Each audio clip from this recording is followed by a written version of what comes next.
एक गांव में रोहन नाम का एक लड़का रहता था, जिसके माता पिता की मृत्यु के बाद वो अपने चाचा चाची के साथ ही रहता था। रोहन के चाचा चाची का एक बेटा था, जिससे वो बहुत प्यार करते थे और अपने बेटे की हर ज़रूरत को पूरा करते थे। लेकिन रोहन से वो ना ही प्यार करते थे और ना ही उसकी किसी ज़रूरत को पूरा करते थे, बल्कि रोहन से वो घर का सारा काम करवाते थे और उसे हर छोटी मोटी बात के लिए चिल्लाते रहते थे।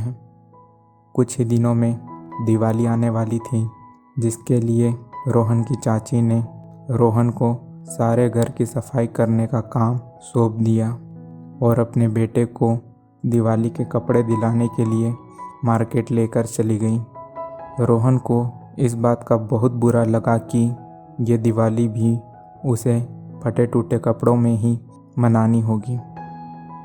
रोहन जैसे तैसे करके घर की सारी सफाई करता है और बहुत थका होने के कारण से रात को बिना कुछ खाए ही सो जाता है।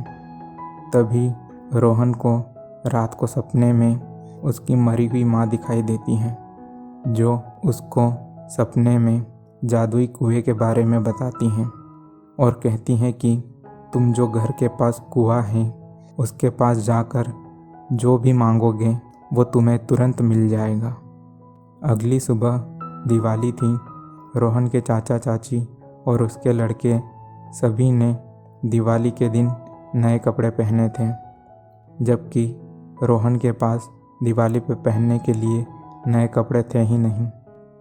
वो सपने में बताई गई माँ की बात को याद करता है और जादुई कुएं के पास चला जाता है। वहाँ जाकर वो कुएं के सामने खड़ा होकर अपने लिए नए कपड़े मांगता है। तभी कुएं में से एक जोड़ी नए और सुंदर कपड़े निकलकर बाहर आ जाते हैं।